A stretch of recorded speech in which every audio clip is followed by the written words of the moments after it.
شارعیہ جوش و خروش سے بولی جا رہی تھی اور سب خاموشی سے سن رہے تھے۔ صحرا کی خنک رات گزرتی جا رہی تھی، اور ایک تم ہو جو میرے حسن اور جوانی سے اپنے مقاصد کی تکمیل کرنا چاہتے ہو، شارعیہ کہہ رہی تھی۔ ابن داؤد کو میں اپنا باپ سمجھتی تھی، اس نے 2 بار مجھے ہوس کا نشانہ بنانے کی کوشش کی، لیکن میں نے اسے ٹال دیا۔ میں بہت دن پہلے مسلمان ہو چکی ہوتی، مگر میری ماں نے مجھے کسی اور راستے پر چلانے کی باتیں شروع کر دی، اور ابن داؤد نے مجھے سبق دینے شروع کر دیے۔ میں نے ارادہ کر لیا کہ ان سے سارا راز لے لوں، پھر کچھ کر کے دکھاؤں گی، اور اسلام قبول کر کے سلمان کی بیوی بن جاؤں گی۔ میں نے راز لے لیا، اس جگہ کا فاصلہ معلوم کر لیا، سمت پوچھ لی اور سلمان کو بتایا۔ سلمان نے اپنے باپ کو بتایا، پھر حبیب کو بتایا کہ وہ جال میں آیا ہوا ہے۔ اس نے ابو زبیر کی طرف دیکھا اور بولی، اب تمہیں میری وفا کا یقین ہوا؟ میں مسلمان ہوں، میرے دل نے اسلام قبول کر لیا ہے۔ ختم کرو انہیں، ابو زبیر نے کہا، اپنے دین کے دشمنوں کو جلا کر راکھ کر دو۔ صحرا کی رات میں کچھ شور و غل ہوا، 2-3 نسوانی چیخیں اٹھیں اور رات پھر خاموش ہو گئی۔ ان خیموں میں جو کوئی بھی تھا اسے قتل کر دیا گیا۔ سب کی لاشیں بڑے خیمے میں ایک جگہ ڈھیر کی گئیں، ان پر شراب اڑیل کر آگ لگا دی گئی۔ تمام خیموں کو آگ لگائی گئی۔ ان کے اونٹ اور گھوڑے ساتھ لے کر ابو زبیر کا قافلہ مدینہ کو چل پڑا۔ شارعیہ ان کے ساتھ تھی۔ اس قافلے میں سب سے زیادہ قابل احترام حیثیت شارعیہ کی تھی۔ 1.5-2 میل دور جا کر ابو زبیر نے گھوڑوں کو پیچھے دیکھا۔ نخلستان کی سمت آسمان کا رنگ قرمزی ہوا جا رہا تھا۔ صحرا کی رات دور دور تک روشن تھی، اور اس روشنی میں سفیدی مائل دھواں اٹھتا دکھائی دے رہا تھا۔ کفر جل رہا ہے، حبیب ابن کعب نے کہا۔ نہیں ابن کعب، ابو زبیر نے کہا، چند ایک کفار جل رہے ہیں۔ کفر کو جلا کر راکھ کرنے کے لیے بہت قربانیاں دینی پڑیں گی۔ کفر صرف میدان جنگ میں فتح حاصل کر لینے سے ختم نہیں ہو سکتا، اس کے لیے تو بہت سے محاذوں پر جہاد کی ضرورت ہے۔ معاشرے کا محاذ ہے، گھر بھی ایک محاذ ہے، اور فردن ذاتی محاذ پر کفر کی شکست و ریخت کی جد و جہد کی جا سکتی ہے، جس طرح اس لڑکی شارعیہ نے کی ہے۔ اس نے اپنی ماں کو قربان کر دیا ہے۔ تم یہاں پڑاؤ کرنے کی تو نہیں سوچ رہے؟ کسی نے پیچھے مڑ کر ابو زبیر اور حبیب کو رکا ہوا دیکھ کر کہا۔ نہیں بھائی نہیں، ابو زبیر نے بلند آواز سے جواب دیا۔ جہنم کی اس آگ کو دیکھ رہے ہیں جو شارعیہ نے بھڑکا کر جنت میں اپنا گھر بنا لیا ہے۔ چلتے چلو، ہم آ رہے ہیں۔ اس خوفناک علاقے سے نکل کر کہیں آرام کے لیے رکیں گے۔ آدھی رات کے بہت بعد یہ قافلہ رکا اور سب آرام کے لیے لیٹے اور سو گئے۔ اگلے روز یہ قافلہ فاتحانہ چال سے مدینہ کی سمت جا رہا تھا۔ شام تک انہیں مدینہ پہنچ جانا تھا۔ سورج سر پر آ گیا تھا۔ چھوٹا سا ایک نخلستان قریب آ گیا جس سے یہ سب واقف تھے۔ قافلہ کھانے پینے کے لیے رک گیا۔ ابو زبیر کا بیٹا سلمان حبیب بن کعب کے پاس جا بیٹھا۔ ابن کعب، سلمان نے حبیب سے کہا، راستے میں شارعیہ مجھے 3 بار کہہ چکی ہے کہ وہ مدینہ پہنچتے ہی اسلام میں داخل ہو جائے گی۔ یہ پوچھتی ہے کہ اسلام قبول کرنے کا کوئی خاص طریقہ ہے یا اس کا یہ کہہ دینا ہی کافی ہے کہ آج سے وہ مسلمان ہے؟ کیا تم نہیں جانتے اسلام کی قبولیت کا طریقہ کیا ہے؟ حبیب نے کہا، اگر یہ لڑکی اتنی بےتاب ہے تو یہ کام یہیں ہو سکتا ہے۔ حبیب اٹھ کھڑا ہوا اور قافلے سے مخاطب ہو کر پوچھا، اس قافلے کا امیر کون ہے؟ اس کی کیا ضرورت آ پڑی ہے؟ ایک آدمی نے پوچھا۔ یہ لڑکی اسلام قبول کرنے کو بےتاب ہے، حبیب نے جواب دیا۔ یہ کار خیر امیر کارواں ہی کر سکتا ہے۔ تقریباً سب کی نظریں ابو زبیر کی طرف اٹھی۔ خدا کی قسم، حبیب کے ایک دوست نے کہا، جس قافلے میں ابو زبیر ہوں وہاں کون کارواں کی عمارت کا دعویٰ کر سکتا ہے؟ اور یہاں شاید کوئی بھی نہیں جو ابو زبیر کی عمارت کی مخالفت کرے گا، کسی اور نے کہا۔ سب نے فردن ابو زبیر کو قافلے کا امیر تسلیم کر لیا۔ حبیب بن کعب نے شارعیہ کو اس کے سامنے بٹھا کر کہا کہ اسے مسلمان کر لیں۔ امیر امام بھی ہوتا تھا، نماز با جماعت کی امامت کے فرائض اس کے ذمہ ہوتے تھے۔ شارعیہ، ابو زبیر نے پوچھا، کیا تو اپنی مرضی سے اسلام قبول کر رہی ہے؟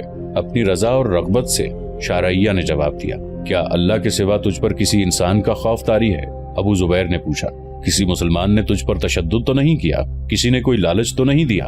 نہیں۔ ابو زبیر نے اس وقت کے طریقے کے مطابق شارعیہ کو ہلکا بگوش اسلام کر لیا۔ امیر کارواں نکاح بھی پڑھا سکتا ہے، ابو زبیر نے کہا۔ بے شک بے شک، کئی آوازیں اٹھیں۔ ابو زبیر نے اپنے بیٹے سلمان کو بلا کر شارعیہ کو پاس بٹھایا اور ان کا نکاح پڑھا دیا۔ اس وقت 2 گھڑ سوار مدینہ سے عراق کے محاذ کو جا رہے تھے۔ تاریخوں میں ان کے نام محمیہ بن زنیم اور شداد بن اوس لکھے ہیں۔ وہ خلیفہ حضرت عمر رضی اللہ عنہ کا ایک انتہائی ضروری پیغام ابو عبیدہ رضی اللہ عنہ کے نام لے جا رہے تھے۔ اس وقت ابو عبیدہ رضی اللہ عنہ شام کے محاذ پر سالار تھے اور سپہ سالار خالد رضی اللہ عنہ بن ولید تھے۔ پیغام کے الفاظ جو تاریخ کے دامن میں محفوظ ہیں یہ تھے، خلیفہ عمر بن خطاب کی طرف سے ابو عبیدہ کے نام، بسم اللہ الرحمن الرحیم، میں تجھے اللہ سے ڈرتے رہنے کی نصیحت کرتا ہوں۔ اللہ لازوال ہے اور اللہ ہی ہے جو ہمیں گمراہی سے بچاتا ہے اور اندھیرے میں روشنی دکھاتا ہے۔ میں تجھے خالد بن ولید کی جگہ وہاں کے تمام لشکر کا سپہ سالار مقرر کرتا ہوں۔ فوراً اپنی جگہ سنبھالو۔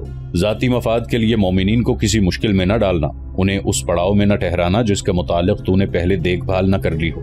کسی بھی لڑائی میں دستوں کو اس وقت بھیجنا جب وہ پوری طرح منظم ہوں، اور کوئی ایسا فیصلہ نہ کرنا جس سے مومنین کا جانی نقصان ہو۔